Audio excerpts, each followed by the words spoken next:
Hey, this is Professor Game, where we interview successful practitioners of games, gamification, and game thinking to help us multiply engagement and loyalty. I'm Rob Alvarez, a consultant and the founder of Professor Game and a professor of gamification and games-based solutions at IE Business School, EFMD, EBS University, and other places around the world. And before we dive into the interview, if you're struggling with engagement in your business and are looking to find out how to make sure your users stay with you, perhaps you will find our free gamification course useful. Find it for free in the links in the description. Hey, engagers, and welcome back to another episode of the Professor Game podcast. And we have Murray with us today. But Murray, we need to know, are you prepared to engage?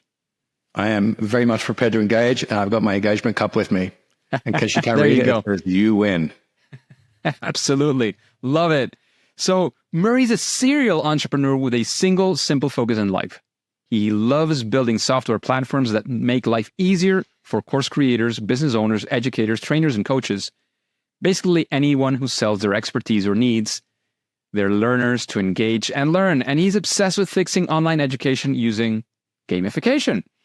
Online industry is an industry that's seeing huge growth right now, and at the same time, it's the only industry with a 97% student failure rate. And his latest project, called Experiencify, is the world's only gamification-FIRST online course platform, which is solving the problem using gamification psychology and ideas borrowed from Silicon Valley. And his team of gamification advisors has worked with companies that you may have heard of, like Google, Tesla, Verizon, Porsche, Lego, and many more household names. Probably includes a past guest, which you might hear mentioned very, very soon as well. So Murray, is there anything outside of that intro from what we already mentioned that you want to make sure that our audience knows about you before we get started? That's fantastic. It really summed it up. And, chronic video gamer from back in the OG days of video gaming, when it was Pac-Man and it was Galaga and all those things. So really grown up in this and really love talking about it. Amazing. Amazing. So Murray, what does a regular day or week or, what does it feel like to be Murray nowadays? If we were in your shoes, what would it look like? I am a software guy. I think growing up with computers and computer games and hacking my own games together in code with, MS-DOS and BASIC and all those things, it really led me to a technical kind of life. And my days basically being technical, I wake up and I work on whatever software project that I have going on right now in my life.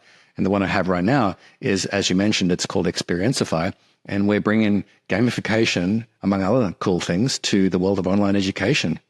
Sounds awesome. That's great. So, Murray, we always start with the tough question, right? We want to learn of a story that you've had in this world of gamification, maybe with Experiencify, maybe before that.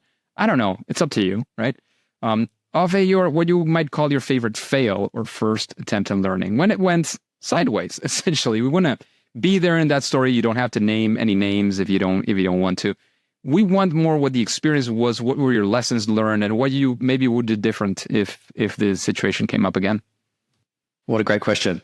I think the answer I'm going to give you is kind of it's not my fail in learning, but it's a fail that I saw as a result of a fail.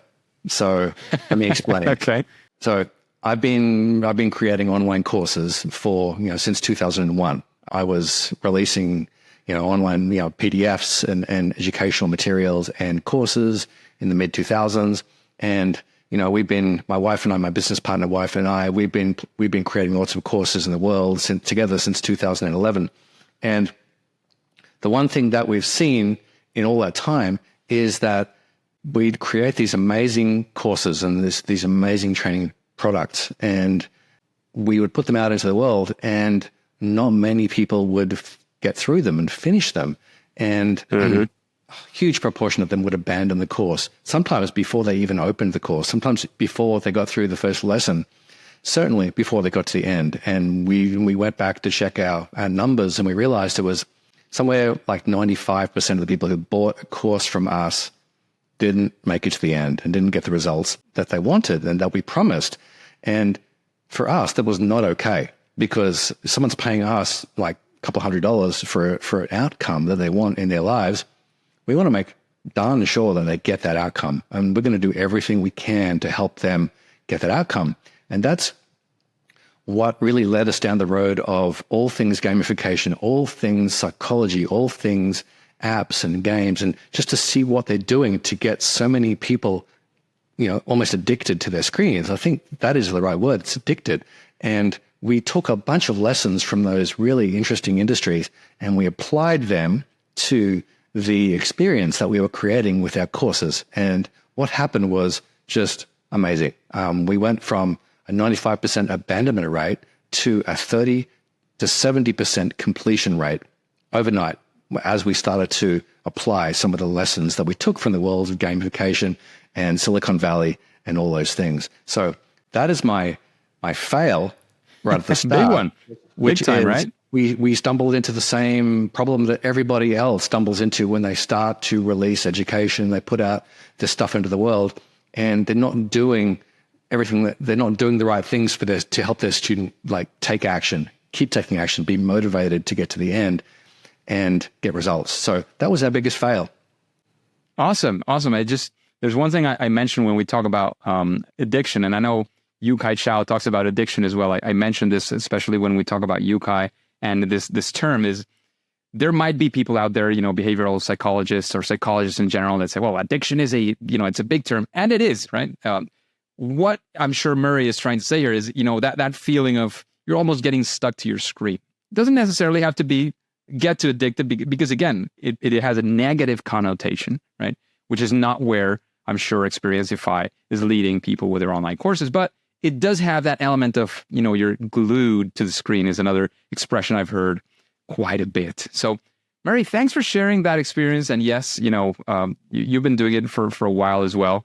You read about when MOOCs came into being, right? The whole expectation and then the results of, huge drop rate as well.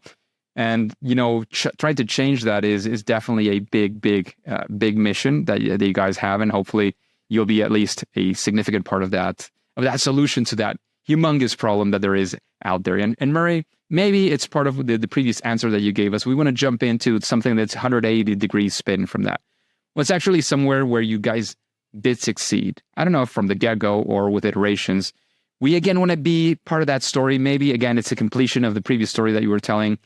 Maybe what were some of the success factors that you guys might have had? We want to, once again, be there with you and live a little bit of those difficult times and how great the result was when you got out of it.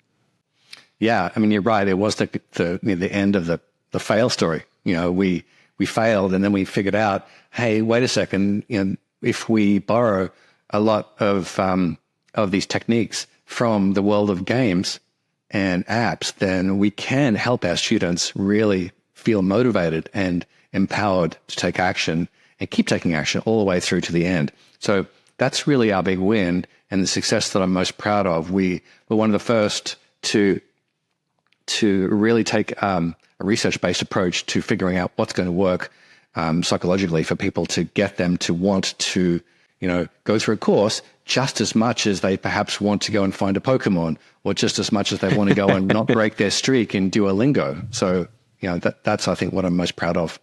Absolutely. And is there, of course, you turn your heads towards gamification and psychology. Are there any key success factors that you might want to name that were part of that way of getting to that conclusion, or some of the things that you actually implemented? Is there anything that you would like to highlight so that the engagers can take some of that stuff home? So are you asking if I can sort of reveal some of the different techniques that we're using in order to do that? Maybe specific techniques or how you got there. Like, what was one of the things that you did that got you to that conclusion? Again, if you don't want to reveal any trade secrets, so to speak. I'm an open book. I love talking about this. Yeah. So basically, we discovered there are 10 core experiences that you have to create with a course or a training or any kind of online experience that you want people to really be engaged with and want to have more and more of it. So we call it the experience formula, and there are 10 experiences or core experiences that we found during our research. And I'm happy to make these available in the show notes if you're curious to have a look at all 10. I won't be able to talk about all 10 today, but I can talk about maybe just a few of the 10 of the core experiences that we found. Does that sound cool? Sure. Let's maybe have a 2 or 3, whatever you think is a good focus. And of course, engagers, remember, you can go to professorgame.com. You put in the search bar, you put Murray, you'll definitely find the show notes to this episode and get all of those juicy details. Great. So the first thing that we did was, do you remember back in, that one of those original video games called Karateka? It's this story of this young karate student who is going to who progresses along and defeats all the enemies and the big bosses and finally gets to the castle to rescue the princess. So that's the story of this one of the original video games called Karateka. And I really loved this game. So I played it a lot. And the one thing that they did at the very start of this game was they rolled like a Star Wars style thing, many years ago in a galaxy far away, that sort of thing. But they roll the story of what it is you're doing in the game. It's like it told you your backstory and what it is that you're going to do by the end of the game. And the last thing was you'll rescue the princess in the castle. And that's scrolled, and then it dropped you at the start of the mission. And this is the first thing that we thought, it's no accident that video games really do give you a really palpable sense of mission. Mm-hmm. What are we here to do? We're not just going to drop you into any game and let you figure out what mission you want, what direction you're going to go. It's going to tell you where the finish line is for the game. So we thought, why don't courses do this? Why don't courses spell out very clearly what your mission is in that course? What's the finish line you're going to? What's it going to look like, feel like, taste like? What's it going to mean in your life? So we started experimenting with giving our students a mission, just like in a video game, where we almost roll a scroll at the start saying, this is where we're going, this is how you'll feel at the end, this is what direction you go, basically describing it as vividly as possible, the mission that they're on. And as soon as we started doing that and using that as the first core experience in their experience of our education, it was like night and day. Our students started feeling like really energized and really positive and excited about taking the first steps in that experience because they knew what direction they were going, they knew how to get there, and they knew how they'd feel by the end. So it was like, wow, we didn't expect that this simple thing borrowed from another environment, literally from a game, when just dropped into education would work so well. But that's really what gamification is. It's applying game mechanics in non-game environments to get the same outcome. So it just transformed our student experience right off the bat. So that's the core experience number 1, mission. Awesome. And you're talking about these core experiences. And again, maybe you're not, we're not going to talk about all of them in detail. But the next question, so that's why I'm jumping ahead a little bit on this one, is when you're creating these learning experiences, and probably it's these 10 core experiences, you probably have a method like, well, we're going to create an experience about how to get people to learn how to, make a minifigure of Lego at home. I don't know, like anything you're making up. How would you create that experience? Somebody comes up and wants to create this learning course. Do you have some steps? Do you have the core experiences? How would that look like? Again, this could be just an overall viewing, and then if you want to get into detail of one of those other experiences, we can get into that as well. Yeah, we just we educate our students on what the core experiences are. And I literally have a list of them, a list of 10 of them. And we give the PDF to them. And so they can use it as a cheat sheet. They usually print it out, laminate it or whatever. And they've got it next to them as they create the experience. As they create their course from A to Z, we have this list of 10 core experiences that they can apply to the entire journey. But the cool thing is that these experiences kind of get fractal. You can apply the 10 core experiences to the entire journey. You can apply it to one of the trainings. You can apply it to another piece, like the community, for example. You can really get fractal with the experience design of your education. So that's really the key takeaway here is education should be an experience that should be designed. So most people think of it as just an information dump, boom, lands on someone's desk. And that's the thud factor that we call it in the information product industry. And the belief has always been the more information you give people, the more valuable the product is. But that's as far from the truth as possible. Actually, the more information you give people, the more overwhelmed they are. Simply because we already have too much information in our lives. We've got too much of it. If information alone could change lives, then we'd all be living in Googletopia. We'd all be rich, healthy, and happy, and have the life of our dreams. But we don't, because information is not sufficient. So when you wrap information with an experience that you design using the experience formula, that's when things really light up. That's when people get really excited and start to get really inspired to take action. So that's really what I would tell people who are getting started. Grab the 10 core experiences and start to apply them to the design of the journey you want people to take. That makes a lot of sense, and thank you for sharing sort of that mind frame that you have around your whole method. And from your experience, you've been doing this for a while. Is there, when again talking about perhaps we can say gamified online courses or learning experiences in general, is there some form of a best practice or something that you say, well, if you create this type of projects, take this thing, as you were saying, like maybe it's what you just said, take this thing, implement it, and your project is at least going to be for sure a little bit better than it was if you didn't do that? I think there are a couple of core experiences that I would recommend everybody implement into what they do. So number one, mission, that we already talked about. The other one, the core experience number 4 that I want to sort of cherry pick is called constant wins. And if you look at a video game, any video game, whether it's just on a computer or a phone or something like that, almost every action you take, you're seeing you're hearing sound effect and animation, and you get points, and you're getting all of these feedback mechanisms happening. So you're getting constantly reminded that you're winning, you're doing good. And that's really, for better or for worse, addictive, because the more you get these cha-chings and these kind of explosions and, things happening as a result of the actions you're taking, the more you want more of it. So we took that idea of constant wins and we applied it to our education experience. And we asked ourselves the question, how can we provide this feeling of constantly winning to a student, this feeling of constantly making progress and achieving something step by step by step by step? Because most courses and information products, they're just, we call, I visualize it like a cycle, which is like it's like a work, give up kind of cycle. And that's most courses, because you don't have any feeling of making progress or any feeling of I'm winning here. But in our experience design, we always encourage our students to make your educational experience a action, reward, just like a game. You take action, you get a reward. And by thinking about it like that, how can you give rewards to students after they take action, no matter what action they take? How can you do that in an educational experience? And if you can figure that out, then you're going to basically be able to pull your student all the way through to the end, because they're feeling like they're making progress. And as humans, we need to feel like we're making progress. Otherwise, we're going to give up. It's just too hard.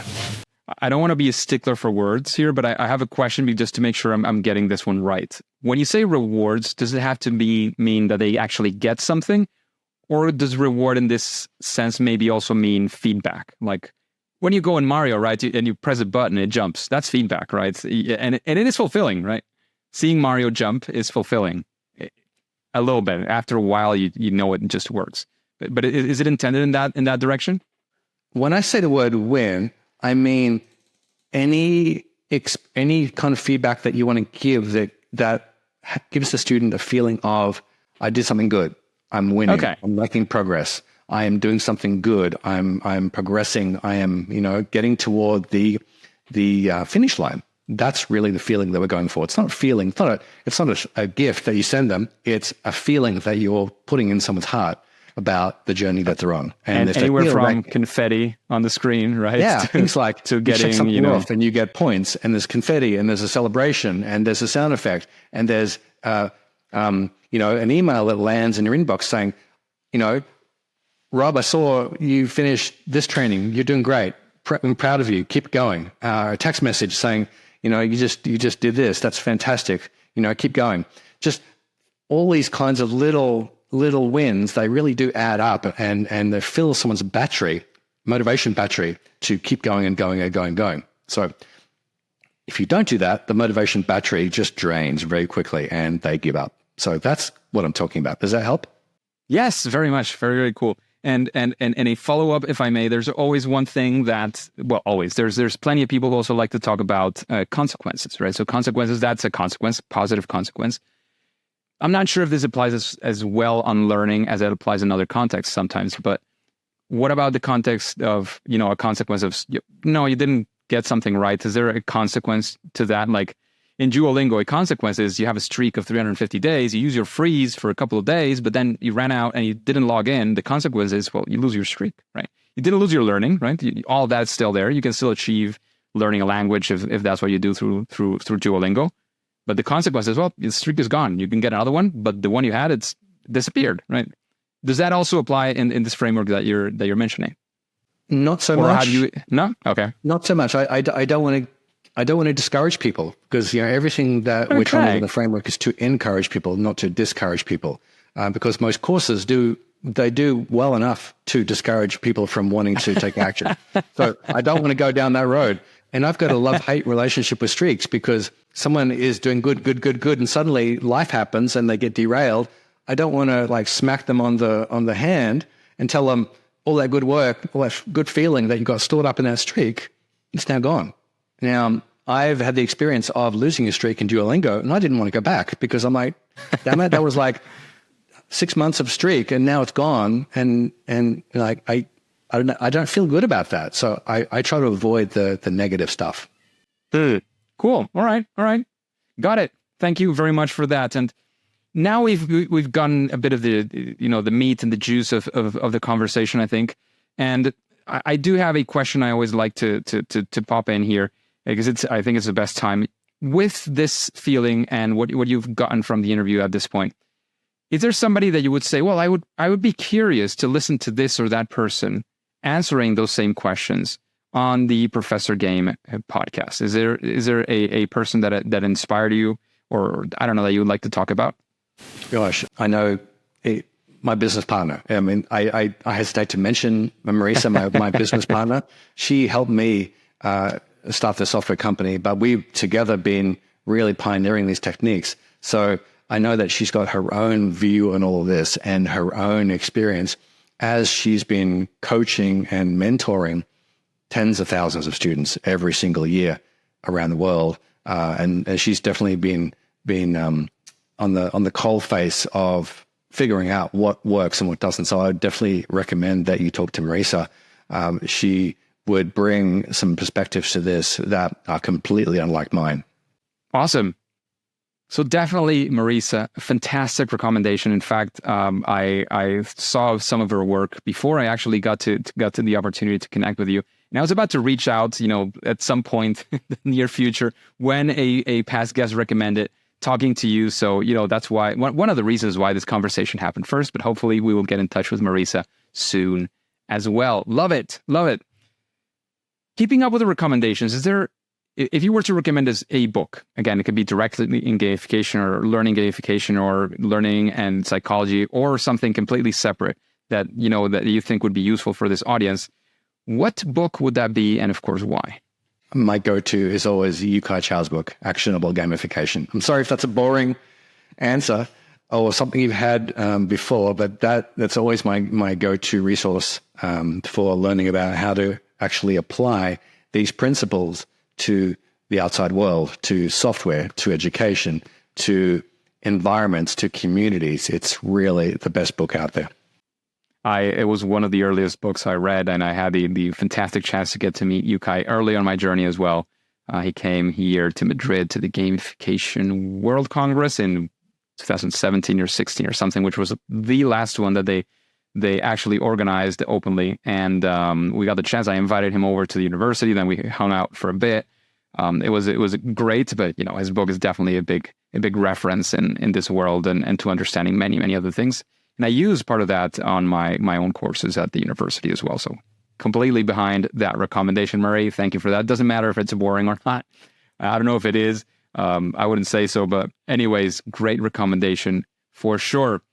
And in this world of learning, gamification, maybe introducing tech, as you were mentioning at the start, and software and so on, what would you say is your superpower, that thing that you do at least better than most other people? I think turning ideas into real things. You know, for me, reading a book like Actionable Gamification, or a book that is really going to, a nonfiction book that really starts to give ideas. For me, the most frustrating part of that is I'm stopping every page to make just copious notes about what I'm learning and where I can apply it.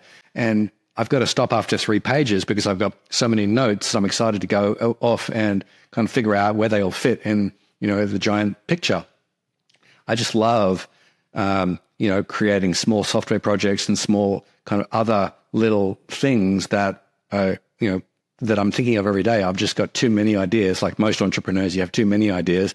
And I love taking an idea and turning it into a real thing that can benefit someone. Absolutely. Absolutely. Definite superpower for sure. And we get to a difficult one. You were mentioning you've been a gamer for quite a while, right? A video gamer in particular. What would you say is your favorite game?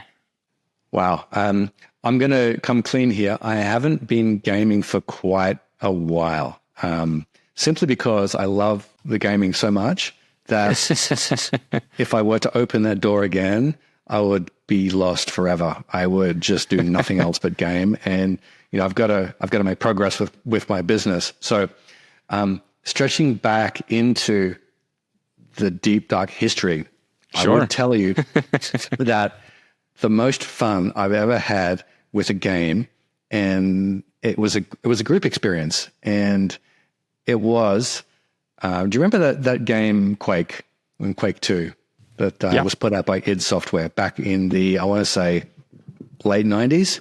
I have no idea when it was, but I do remember the game. Yeah. So those games, it's like one of the original first-person shooters, and you could take your big old desktop computer, like your big box, and you could take it over to your friend's house on a Friday night or on a weekend and connect them all up with LAN cables.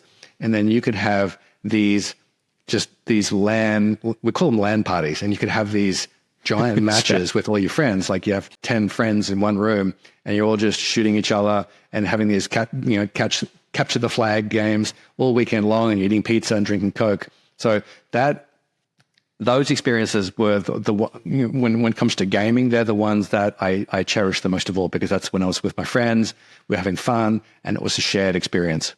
Totally. For me, like so 2 things came up immediately when you said that. The first thing is, from those first-person shooters, the first time I actually got to play those online or with several people was somebody near and dear in my family who took me to this LAN, they were later called cyber cafes or something like that, where you had, 20 computers, and there were essentially 20 people playing the same game. Like everybody was there playing the exact same thing. I think that was Counter-Strike, the sort of upgraded to Half-Life back in the day. And definitely was a huge experience for me, even playing with people I had never met, right? Mm-hmm. But the other one is even further back. When I started playing, my play days started with Nintendo, right? So you had 2 controllers, right? And playing with somebody else, and sometimes we had like 4 or 5 friends as well. And, I was playing or not playing, but we were all together looking at, especially the Teenage Mutant Ninja Turtles was one of the franchises that took over my gaming back in those days. Well, actually, it's it's by chance that I have them today here, but it was one of those franchises that took over for me. But then when Nintendo 64 came up with 4 controllers, it like completely changed the game in the console market for me, right? That you could actually play with 4 people, right? And then, of course, online and all this, but you could sit down and be looking at the same screen, have, connected the cables to the same place, 4 people playing the same game. So I'm totally with you on that one, Murray, for sure. And Murray, we're running out of time for the interview. I mean, we're happy with the fantastic value you've provided. I don't know if there's any final words you want to have, any calls to action you want to have, where we can find out more about Experiencify, Murray's work, or whatever you want to guide us to. Wow, thanks so much. It's been a lot of fun to have this conversation, and thanks for inviting me. I think for me as a business owner, and that's what I do day in, day out. I work on software, and I put it out into the world, and I put out education as well. And I noticed that in today's day and age where information is coming at us so much and so fast, and especially with AI really, coming to the fore, and AI generated content is just really starting to hit now, and you don't really know how you don't really know like how to get what you need in terms of like the education. So I think the thing I want to say is that the gamification that I've been talking about today is really a way to create a more humanistic experience around what it is that you do. So whatever it is that you do, if you have a business or you do help people or educate or teach, I do encourage that you think about how to add these experiences into what it is that you do so that you can help people feel motivated, you can help them feel excited, you can help give an experience that really does connect them together and make them feel like they're part of something bigger than not just information. So that's really part of the reason for the success I've had is by, starting to think about what I do in those terms, but giving people the resources they need psychologically to want to engage and want to learn. So that's really been the biggest power up that I've made to my business in many, many years. Love it. Thank you for that, Murray. It's one of the things I love to say as well. Like even if you just start thinking about, well, why would people do whatever it is you want them to do? And not just about how they get to do it, but why would they do it? You're already, 100 steps ahead from most of your competition because they're just not even thinking about it. So totally. And then of course you have to take action, as you were saying. That's crucial. But anyways, Murray, thank you very much for being with us today. Thank you for, taking a bit of your time to be here with us, sharing your insights, your knowledge, your experience with the engagers. However, Murray and engagers, as you know, at least for now and for today, it is time to say that it's game over.